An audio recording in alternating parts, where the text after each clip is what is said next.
And the hits just keep on coming. Rich Rod and Company got their 22nd recruit in the 2026 class today, and I'm about to Baja Blast my ass into the sun.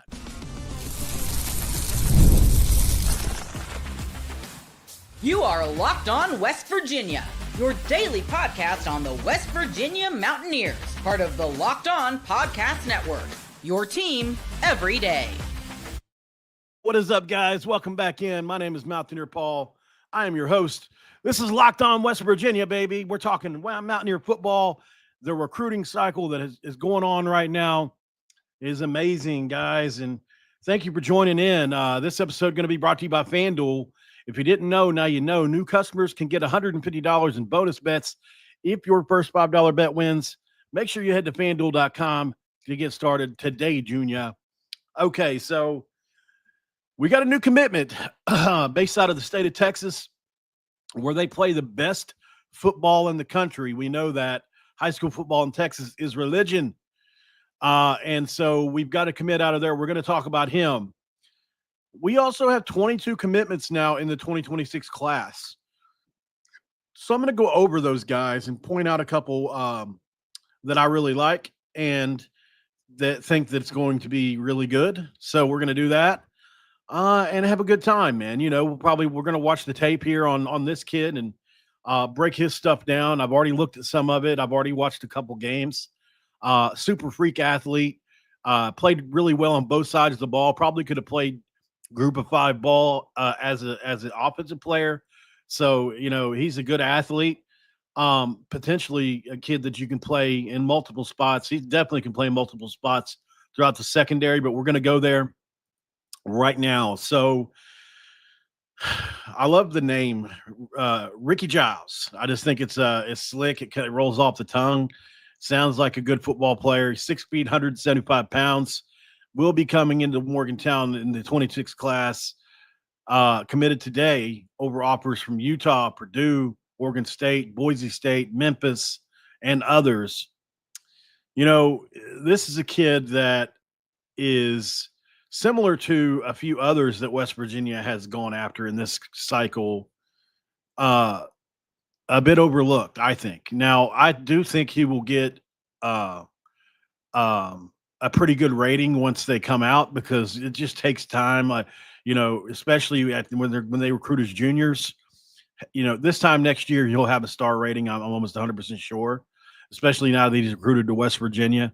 And the tape is just good. You'll see when we watch the tape, it's kind of, you know, but a lot of times these kids don't get star ratings until their junior or senior year. So sometimes you just have to be patient. It all depends on when they commit.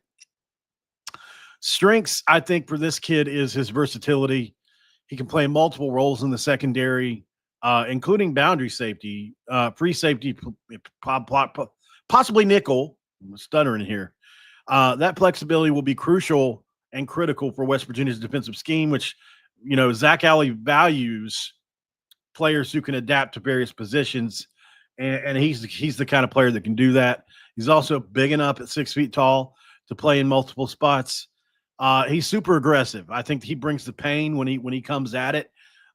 You know, and a really, really good form tackler, as you'll see on tape.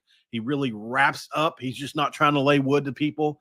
He comes in just like the tackling sheds I talk about all the time. He wraps up underneath the arms when he's able to. Obviously, on every play, you're not going to have sometimes you just got to hit in the strike zone. But, you know, he does a good job of that on a few plays you see during his cut up. He's extremely physical and aggressive. Like I said, he brings the pain, which is great. I think, you know, that's a common theme. You know, everybody's at the Power 4 level probably looks physical on tape to an extent. So I'm not trying to sound like obvious here, but Rich Rod and Company here on this, they're going after the uber aggressive types. There's a difference. There is a clear difference. Guys like Fred Perry that border on penalties sometimes. They're so aggressive. This kid is in that vein. This kid he hits really hard at times. You know, I think he's got the right mentality for what Zach Alley and company want to do. Literally the entire thing in this program, I think I could sum it up with one word, It's aggression.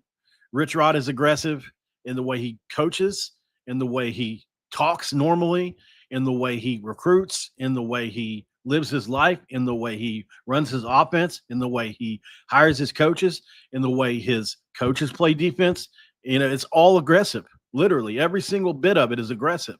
None of it is sitting back on your heels, a la Jordan Leslie, right? And not that you can't win in a style like that. I'm not saying you can't, but I prefer this way.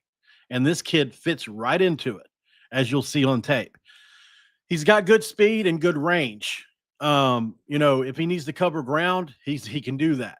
If a kid's open or if somebody's in some open space, he can get there, which is a trait really needed for a safety. If you look at what his coaches say about him, they praise his work ethic and toughness and say he has a real dedication to the craft, which totally aligns with what West Virginia wants to do. This is about relationships, right? And whoever has a relationship with whoever coach that knows him or however this goes, I have no clue. It could be a multitude of coaches on our staff that knows somebody on his coach's staff or family or whatever. They probably have found that out along the way, right?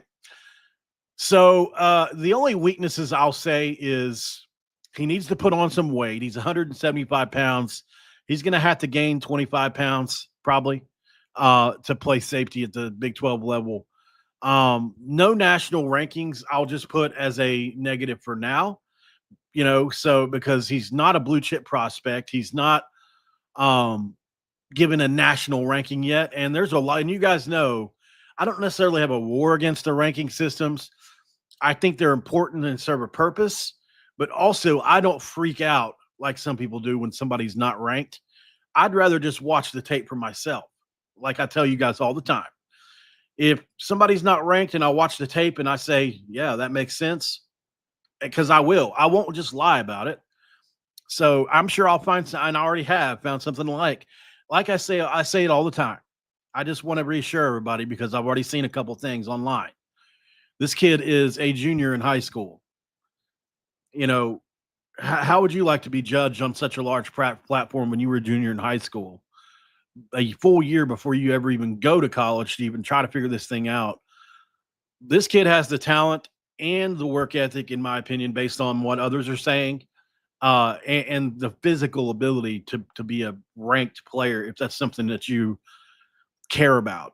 I don't. Like I said, I do think that, in extreme cases when it's like a 5-star guy or high-end 4-star guy, yeah, those guys do set themselves apart, sure. But when it comes to unranked players and Power 4 programs, why were Utah, Purdue, Memphis, why were all these teams after this kid if he's not ranked? You know what I'm saying? Like, it's either one or the other. And a lot of times when you see a lot of programs involved with somebody like this that's not ranked, it means a ranking is coming. And he'll get one. It'll probably happen either this summer or next year. During the senior year. So just keep that in mind. Hot piss meter. So for those of you that don't know, and Mr. Giles, if you're watching, the hot piss meter is a scale based on your impact. How I feel you may impact the program in various ways: your athleticism, your ball skills, your physicality, your program fit, your upside potential. 5 categories, 0 to 10. We use decimals. That way we can even have more precision. And it's based off of Rich Rodriguez, who when somebody asked about another coach about Rich Rod and him coming back to West Virginia, can he still coach at age 62? Well, we found out he still pisses hot. And so we dedicate the hot piss meter to you today, Rickey Giles. Athleticism, I gave him a 7.8 out of 10. He's 6 feet, 175 pounds. He's got really good speed. It allows him to cover ground effectively. Really good trait for a safety to have, guys. And he can really, I think he can bounce between multiple positions and is like really versatile, seriously. Like you'll see here in a minute. I don't have a verified 40-yard dash that I could find. I didn't, so the lack of those, I couldn't go any higher, right? I think 7.8 is a good score. His ball skills are 7.5 out of 10. He's got 2 picks as a junior. So it shows that he can read quarterbacks and make plays on the ball. And if you look at what Rival says, they praised his ability to locate the football in coverage. So, but there's limited stat depth. Like there's no passes on, there's no depth on passes defended or anything like that. So we'll just leave it at that for now, 7.5. Physicality, very good. He's extremely aggressive and physical, both in coverage and as a tackler. He had 51 tackles as a junior, and he is a play to the whistle kind of kid, like I said. He does that. And I think, when you watch it on tape here in a minute, you'll see, the deduction comes from his weight. I think he's got to gain weight. He's 175. He looks like he looks a little less on film. So, but, I think absolutely he needs to gain a little weight. He probably would agree with that.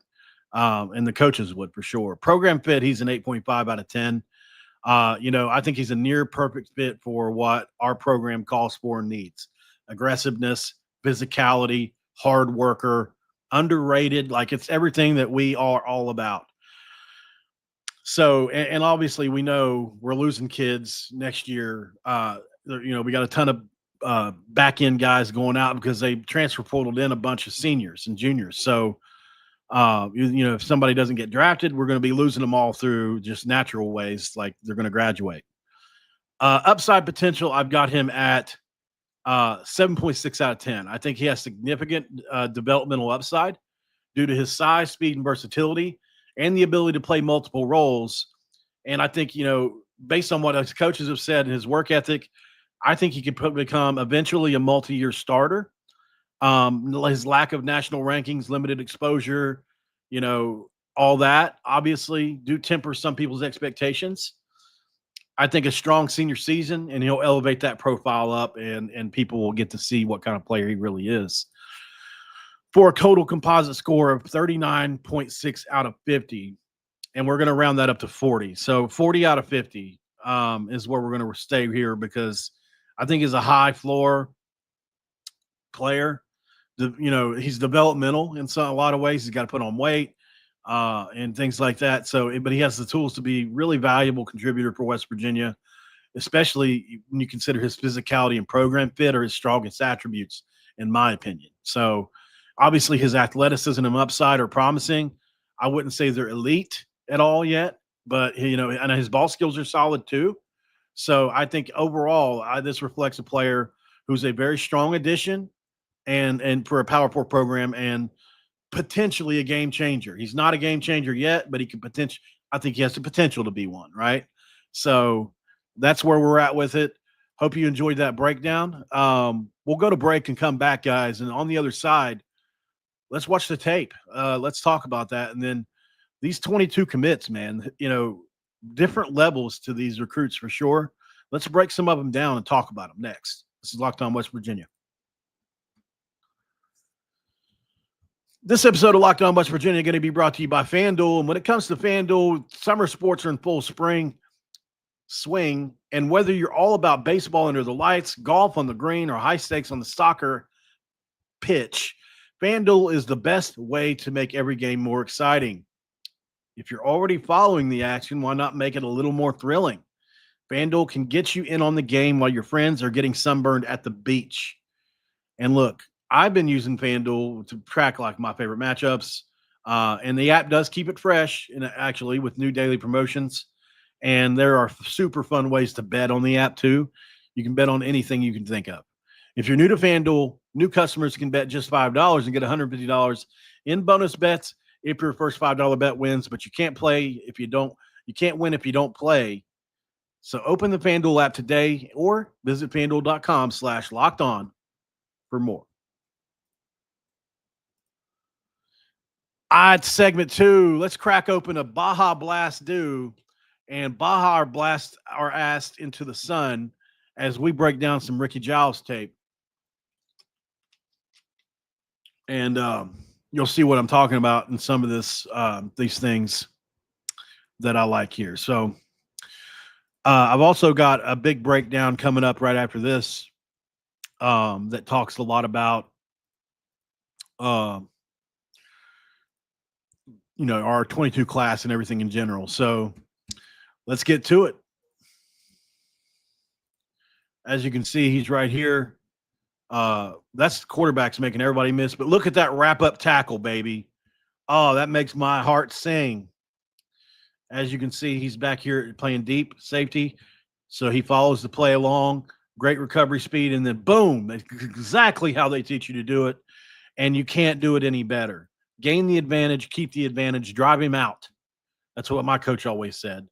Gain the advantage, keep the advantage, drive him out. Great job here. I'm going to go back because I missed the first part of that play. So here he is playing, in coverage. Quarterback makes a pretty dumb throw, honestly. And I mean, look at the speed to get to the end zone there. Great ball skills on that play. That ball came up on him pretty quick. Here he is playing deep safety, and he's retreating way back and decides, oh, okay. And boom, lays the wood and turns in. I mean, some coaches would say, maybe that's a little mistake, like look where he was at. He was back here at the 40. I mean, maybe the defense called for it. Maybe it's the coach's fault. They run the draw, and I mean, he really makes up for it here. What was a 20-yard gain turns into a turnover, and as you can see, helmet on ball, boom, right there, beautifully done. And even though he didn't know where the ball went, he knows he could that turnover. And this kid's bell is rung, son. He's still on the ground. You catch a charge. Here he is playing outside. And as you can see, he scrapes back to the inside. And look at the recovery speed here in Texas, mind you. Look at the hustle. I mean, guys, that's what you want, man. That right there is exactly why a kid, you want to get Rich Rod's attention. You want to get Zach Alley's attention. Be on the other side of the field. The play is going away from you, and be the one person that catches up to what's probably a really dynamic athlete in Texas, right? So, I think that's a very key play in his overall portfolio. So, just interesting stuff when it comes to that. And look at he is aggressive, man. This kid's looking to knock somebody's head off. Watch him come up. He's going to kill somebody. A great form tackle, though. Back here. And he's retreating again. So it seems like that might be something they have in their playbook, and a great angle to the ball and an interception. So really good job there. Much better angle here as he's playing as one of the two safeties. As you can see, great comes off that guy and makes a great hit there. Once again, here he is back here. Oh, apologies. No, it is him. Okay. I was going to say, it's hard to tell. Picks up the fumble. I think that's somebody else. I don't know. That's confusing. It gets confusing sometimes, guys, trying to do this. Here he is again retreating back. So it seems like this is just a part of their defense and the way they ran it. So his guy misses a tackle, and he knocks the guy's helmet off, and that hit one, a big hit. And he gets fired up. I like how he gets fired up after these plays. Boom. What a hit. Nicely done. Exactly what you're asking for, right?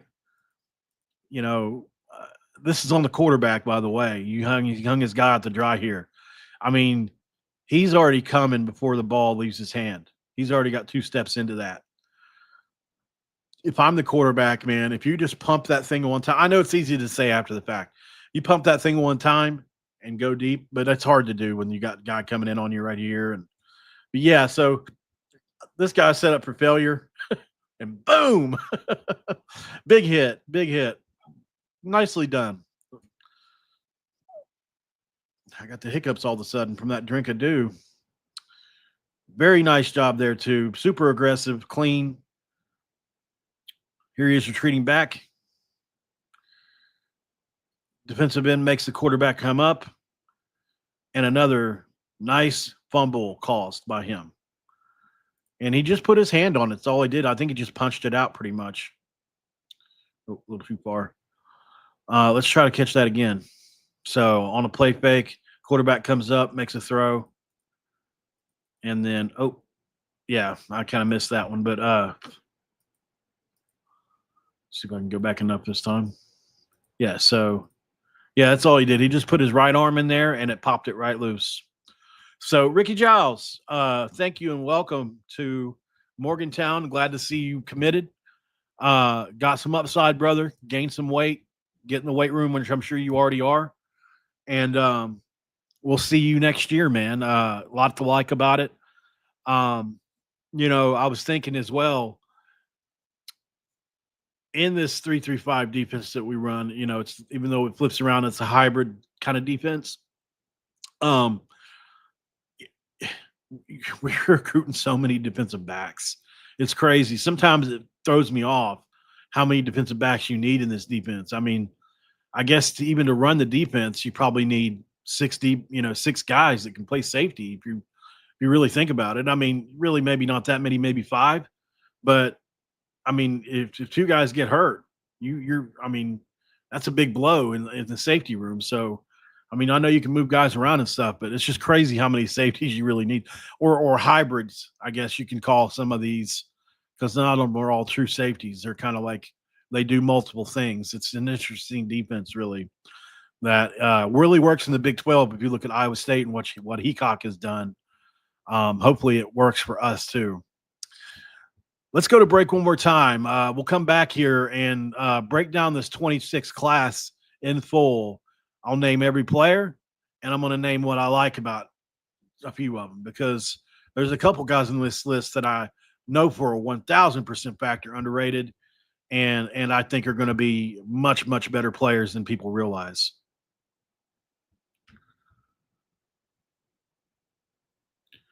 All right, we're back here, Locked On West Virginia. Let's get to it, baby. So let's get the full breakdown first. In this 2026 class, here's the positional breakdown. You've got 11 offensive commitments, 1 quarterback in Jaron Hughley out of West Palm Beach. You got 1 running back in Jet Walker, who was an awesome get, another out of Texas. You got 3 wide receivers in Malachi Thompson, Charlie Hannafin, and Robert Smith, the 6'3", 190-pound speedster out of Niceville. You got Big Sam Hamilton out of Cincinnati, the big 6'4", 230 kid. You've got 5 O-linemen, and 3 of those are interior guys, which means, from what I understand, they're not going to take any more interior guys out of high school in this class. LaMarcus Dillard, Cam Goforth, and Rhett Morris are all 6'3", 6'4", 305, 310 guys. One's from Maryland, one from Tennessee, one from New Jersey. They're both guard centers. They can all three can be guard center kind of players. And 2 tackles. So, it's going to be really interesting to see how this all plays out at the end of the day. So 11 defensive commitments. You've got 2 defensive linemen, 1 defensive tackle, 1 defensive end, 3 linebackers, 6 defensive backs, and 3 of those are safety, 3 of those are corner. So on the defensive line, you've got Cam Mallory, Noah Tischendorf, Antoine Sharp, Cameron Dwyer, Miles Cottrey, Rickey Giles, Tosh Powell, Emery Snyder, Amari Peterson, Samaj Hill, Jalen Jones. Okay, so I think overall, I really like the interior. I love how we've got 3 offensive linemen for the interior and 2 tackles, because I think we have critical depth needs that we need to have, especially by the graduation and of 2025. We're going to lose a lot, and the mix of physicality with Dillard, Goforth, and Morris, and then you got the athleticism of Lyles. I think that's really good for our run-heavy scheme. Half the secondary is going to be graduating, so I think we've addressed a lot of that, with 6 DBs. That's going to be interesting. 3 corners, 3 safeties. The 3 linebackers are big, and I like the linebacker group a lot, guys. I really do. The linebacker room that we brought in, which makes sense too, because Antoine Sharp, Cam Dwyer, and Miles Cottrey are all beasts, literally. I mean, I turned Cam Dwyer's tape on yesterday by accident. I was looking at Cam Torber for this year, not Cam Dwyer for next year, and almost couldn't tell them apart. And Cam Torber is my favorite recruit of this 2025 class for West Virginia. Miles Cottrey is one of the most underrated kids in the state of Alabama for sure. But I think if you had to make me pick, and it's hard, man, it's really hard. There's a couple guys on here, but as far as somebody that impacted me the most when I watched their tape, probably not real close. Cam Mallory is just an insanely strong player. I don't think people realize how strong he is. So I'm going to try to find some of his tape to watch really quick as we go off of here right after. But I'm going to read. I got a little something on every player that I'm going to read first, and then we'll do that. So back to I got to scroll back up to the top. All right. So, Rickey Giles, who we just got today, I think is a versatile kid that's going to, a great blend of size and speed. That's going to be great. We're going to be good to go with him from here on out. I think he's going to be a good player. Malachi Thompson committed yesterday. These are in order, by the way. 6'5", 200 pounds. We know he caught over 70 balls and has got great speed. Runs a 4.5 40. LaMarcus Dillard, the offensive lineman from Maryland, from St. Francis Academy, plays nothing against nothing but 3, 4, and 5-star players there at that school, and has a ton of potential. Charlie Hannafin, 6'2", 184, real polished kid. He really basically earned himself a commitment due to the camp scene. Mari Peterson, 6'2", 190-pound defensive back, tall and rangy kid with excellent length and ball skills, in my opinion. Justin Lyles, the Cincinnati, Ohio offensive lineman, towering kid, 6'5", 270. Got to put on a lot of weight, but he's eventually going to be good. Camden Goforth, it's between him and Mallory as the most impressive too, honestly. Cam Goforth, has a 3-minute tape of him doing nothing but literally slinging dudes. I'm not just saying just pancaking a guy, literally launching guys. And I've never seen anything like it, honestly. That highlight tape is stunning to me. It's stunning to me that he was overlooked like he is from Tennessee. But anyways, obviously a powerful interior lineman that absolutely mauls people. Go check him out. If you haven't seen Camden Goforth yet, you should. He's something else. And Aaron Edwards, the DB from Miami, Oklahoma, is an interesting one. Stith from Niceville, Florida. Obviously, we know he's a big speedster. Antoine Sharp from West Palm Beach, getting back into Florida at 6'1", 220, is a big-time kid. Cameron Mallory out of Moody, Alabama. We're going to go over him in just a second. 6'2", 280 pounds, an extremely stout defensive tackle with good leverage and quickness off the line. He clogs running lanes. He's got the strength to shed and absolutely just dump truck people, throw them. I mean, he's like Mallory, or he's like Goforth, except on the defensive line. He's got pass rush ability. He's got a ton of promise. I think he's going to be an instant plug-and-play player on the defensive line when he comes in next season. I immediately will play, and I'm glad that he flipped to West Virginia. Samaj Hill, Noah Tischendorf, I love both those guys. Rhett Morris has got, some growing to do, but I do like him a lot. He's physical from Don Bosco Prep, really good run blocker, but he's got to get some pass protection things fixed.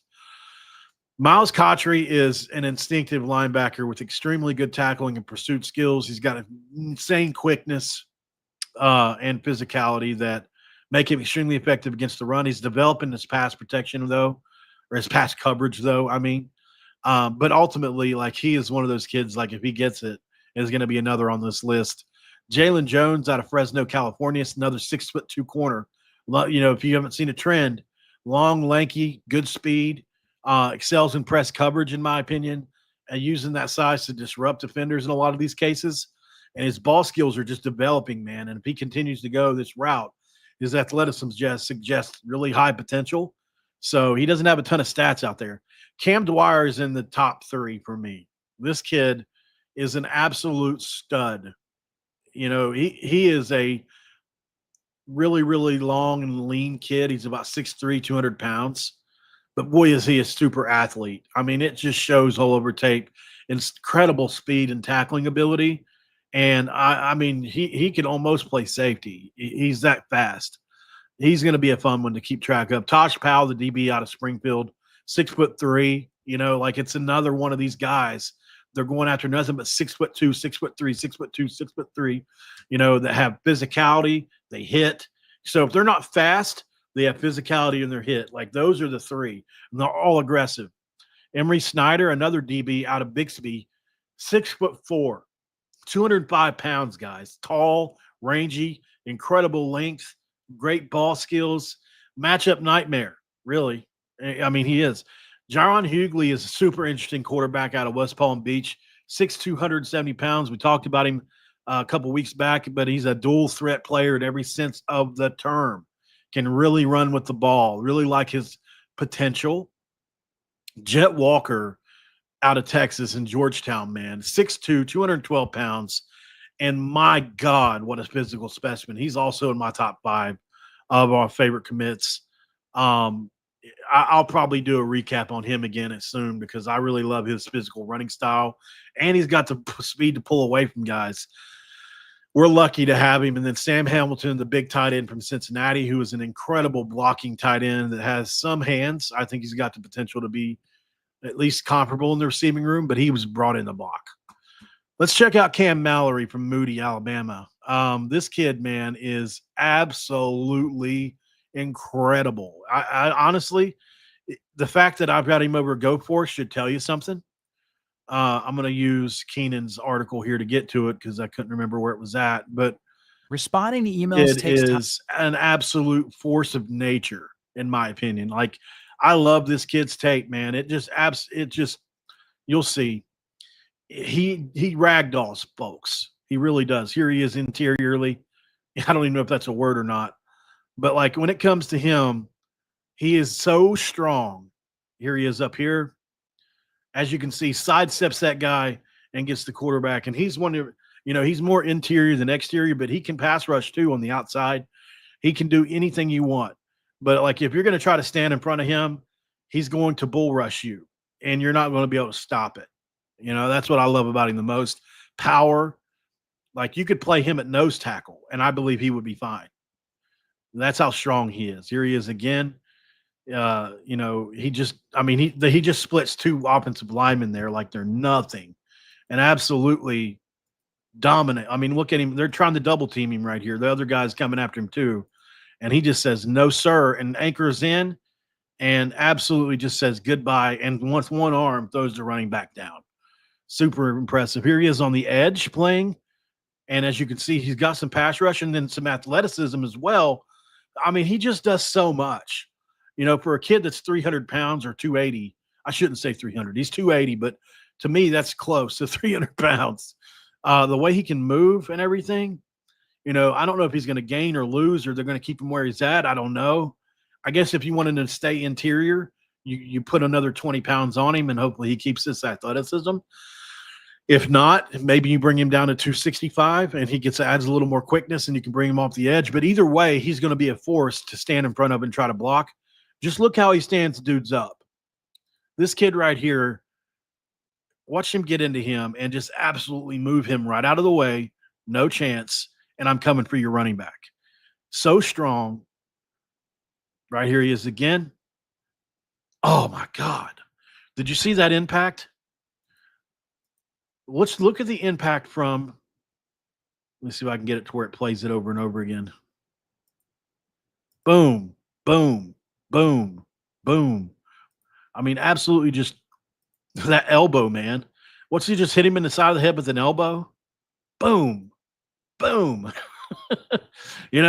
Just so strong. And then says, no, you're not going anywhere. Dodges the cut block and tackles the guy that tried to block him along with the running back. Crazy, man. This kid, look at this play. This is one of my favorite plays. Just ragdolls people. Get off me. I'm coming after your quarterback. And the athleticism to be able to do it at his size. He engages the kid and just says, get out of here. Get out of here. Number 77. He abuses number 77. It's on like 3 or 4 different plays. Here he is inside, right beside the defensive end. once again, just abuses people. Nobody can block him. If you watch full games, this is what they're full of. Most teams, what they do is just run away from him. Because what else can you do when a kid's that strong? I can't wait until he gets into a college program and gets that kind of nutrition. He's probably eating like crap. He's probably, works out and all that, but I'm sure it's another level up when you get with Mike Joseph. Once again, just no way to block him. I just think, the size, the athleticism, as you look at this, man, like when he wants to, he just makes people look silly. Look at the bull rush here, just pushing back, pushing back, pushing back, pushing back, and then I'm here. Like he is, and people are going to get stronger the next level. He's going to have to continue to get stronger. But I mean, his overall profile is just, I love it. I love it. So I hope you enjoyed this episode, guys. Moody is a kid that I'll be singing his praises for the next year as long as nobody else flips him away from West Virginia. But, we don't have one thing that we lack at West Virginia a lot of years is that elite defensive lineman that, Dante Steele was one, but he wasn't.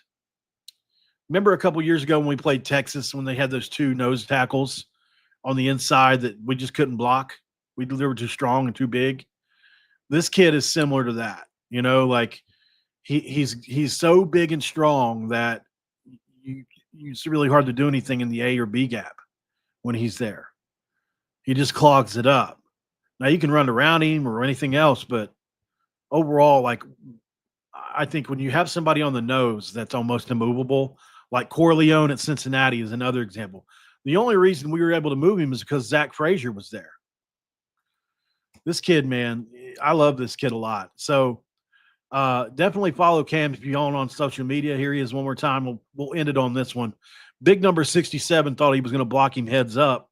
And just watch how he uses his leverage and arms. He just keeps pushing guys back. Get off me, shedding him. And I mean, he's going to be a tough run plugging guy for us going forward. So definitely a big fan. Hope you enjoyed it. And I think it'd be, what we have to go off of here too is I would be remiss not to do it since I already talked about it so heavily. Let's go find Cam Goforth one more time. And I'll tell you what I'm going to ask him to do. I'm going to ask him to, if I can get it to pull up here. There it is. I'm going to ask him if I can play Let the Bodies Hit the Floor to this cut up that he's made. Because it's so funny. Can you imagine if you could sync it up to where it happened like at the right times? Let the bodies hit the floor. Let the bodies hit the floor. Let the bodies hit the floor. So I think it'd be a funny one if you could get it to actually work. But I know it would take a lot of timing to get that to actually happen. But yeah, his tape is nothing but him just absolutely ragged on guys. It's not even close in a lot of cases. And in a couple of these, it's like Sports Center could have probably had them. Like they're that good. There's one, it only lasts maybe half a second. You have to pause it just in time to be able to see it. But, he absolutely this is probably one of my favorite ones too. I said it before, but big number 76 is what? I mean, Cam is 6'3", 6'4", 300 pounds, 305 or whatever. This kid's got to be bigger. And he just takes him completely out of the play and wrestling spins on him. There he is with one arm. I mean, obviously this is a defensive back, so it's maybe not, or a, I don't know what he is exactly, but he's not big, right? But I mean, you can just see the size discrepancy is insane. There's one. Yeah, there's one. I mean, how often do you see that? Literally launching guys. Insane. Such a difference in strength. So Goforth is going to be one of those guys that, once he gets into the college weight room and he gets in a weight program as well, it's hard to say what his ceiling is. It really is. You know, I was looking at some stuff he was doing today, agility drills and things. You know, I don't know athletically what you would consider him. He's not a bad athlete at all, but it's obvious like he is muscled up in his legs and things. And I wonder about his flexibility a little bit if I'm going to be critical at all. I'm curious about his flexibility. I mean, he looks, I mean, when he's blocking people, it definitely ain't coming into, look at that play. What is that? He just about killed this kid. I mean, in instant replay, you're probably getting ejected for this, right? Boom. Insane, you know? And I mean, you just don't see this kind of aggression and power on tape very often. Everybody he touches gets pancaked. Who was it? Mr. Barfarkle said that call him IHOP because he pancakes everyone. I love that. I love that for sure. Look at him fireman's carry somebody there. I mean, how far did he throw that kid? People listen on podcasts are like, what are you watching? Probably visualizing wrestling. Look at that big 350 pounder. You know, get down there. Goforth he's as impressive as anybody you can find on tape. So that's another one for sure. All right, guys. Appreciate you for joining in. As always, this has been a fun one. I've got to get out of here. But yeah, so before we do though, please like the video, subscribe if you're new around here, and absolutely positively share it out if you can. Other than that, guys, I don't have a lot else. Thanks for making Locked On West Virginia your first listen and for being a part of the Locked On Podcast Network. We talk about your team, the Mountaineers, every single day. And I'm going to try to come back here at 9 or 10. You guys know I've been doing Paul After Dark lately the last few nights. And you know why that is because I sit here or I'm out and about or wherever I'm at. All I'm thinking about is you guys. Seriously. Like all I'm thinking about is I'm missing out. I need to do a show. Like I obsess over it. Whether that's bad or good, I don't know. Financially, it's been okay to me. I mean, I guess that's one thing, but for the whatever reason, man, I've just been absolutely enjoying the hell out of this job. Well, I know why, because it's my passion in life, but I just want to thank you guys once again for helping me do that. Make sure you check out Locked On Portal over on YouTube as well. Brian Smith is the man. He does as good a recruiting job as anybody as far as breaking it down. So make sure you check him out. I need to have him back on now that we've signed so many more people. And I'll see you guys later. Stick around for that. And I'm out.